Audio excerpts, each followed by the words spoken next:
بسم الله الرحمن الرحيم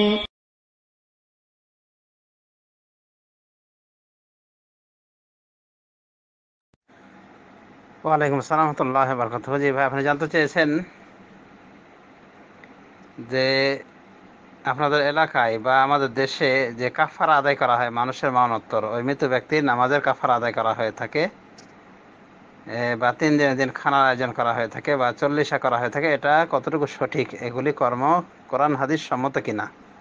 জি না ভাই, এগুলি কর্ম মোটেও সঠিক নয়। এগুলি সবই ধর্মের নামে অধর্ম, জালিয়াত কথা, জালিয়াত কর্ম। এগুলি সবই পাপের কাজ। নামাজের কোনো কাফারা নাই, নামাজের কোনো কাফারা রাখা হয়নি শরীয়তে। কোনো প্রমাণ নাই, না কোরআন আয়াত আছে, না রাসূলের হাদিস আছে, না কোনো সাহাবীর ফতোয়া আছে, না কোনো তাবির ফতোয়া আছে, না 4 ইমামের কোনো ইমামের ফতোয়া রয়েছে। এগুলি বলা যেতে পারে ধর্মের নামে অধর্ম এবং জঘন্য বিদআত। সুতরাং নামাজের কোনো কাফারা নাই।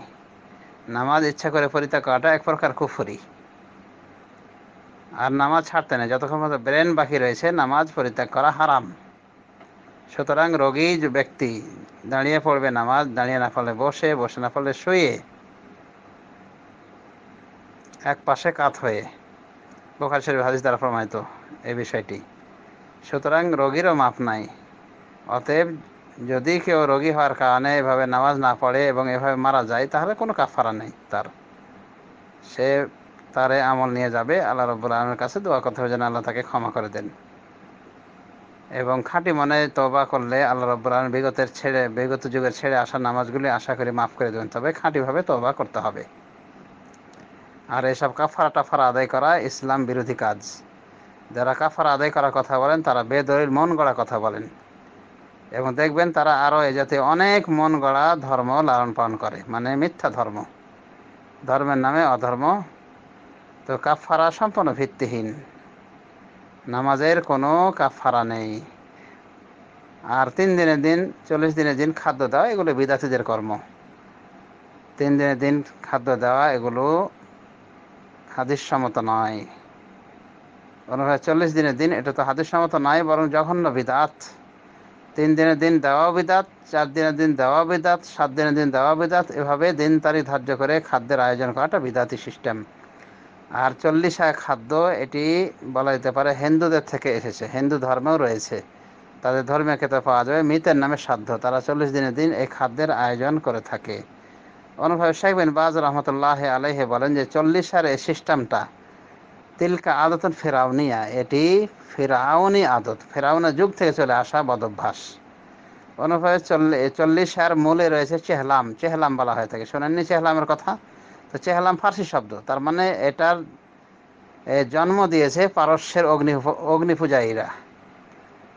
তাই আমরা বলতে পারি যে 40 দেওয়া এটা ত্রিবিধ বিজাতীয় সভ্যতা, যা কঠিন হারাম। ফেরাউনি অভ্যাস, ফেরাউনের যুগ থেকে চলে আসা একটা বদভ্যাস, ফেরাউনের চরিত্র।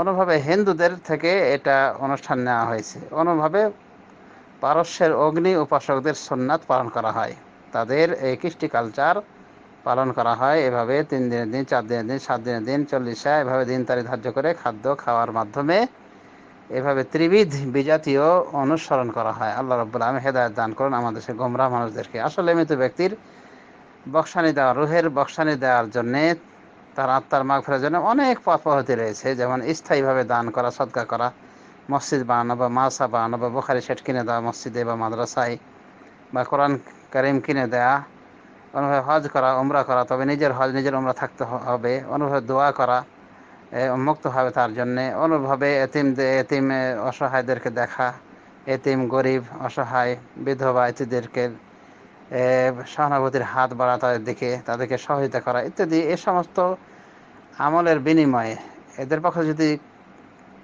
দান সৎকার করা হয়ে থাকে মৃত ব্যক্তির পক্ষ থেকে এদেরকে, তাহলে মৃত ব্যক্তির অনেক উপকার সাধিত হয়। কিন্তু আমার দেশে এই সমস্ত পথ পরিহার করে কোরআন সুন্নাহ সম্মত যে সমস্ত পথ রয়েছে, এগুলোকে পরিহার করে আমাদের দেশে ওই বিদআতের পথে হাঁটা হয়। অর্থাৎ 3 দিনের দিন, 4 দিনের দিন, 7 দিনের দিন, 40, কোরআন খানি ইত্যাদি করা হয়, জন্মবার্ষিকী, মৃত্যুবার্ষিকী, এগুলি করা হয়। তো এগুলি সবই বিজাতীয় অনুসরণ এবং কোরআন হাদিসে এর লেশ মাত্র পাওয়া যাবে না। এটা জঘন্য বিদাত, এগুলি সবগুলি জঘন্য বিদাত। অতএব আশা করি বুঝতে পেরেছেন যে 3 দিন, 7 দিন, 40 দিনের দিন এভাবে দিন তারিখ বেঁধে খাদ্য দেওয়া মৃত ব্যক্তির পক্ষ থেকে এটি ধর্মের নামে অধর্ম, যা জঘন্য বিদাতের শামিল। এর মাধ্যমে নেকি তো হবে না, আরো গুনাহ কামানো হবে। আল্লাহ আমাদেরকে সঠিক বোঝার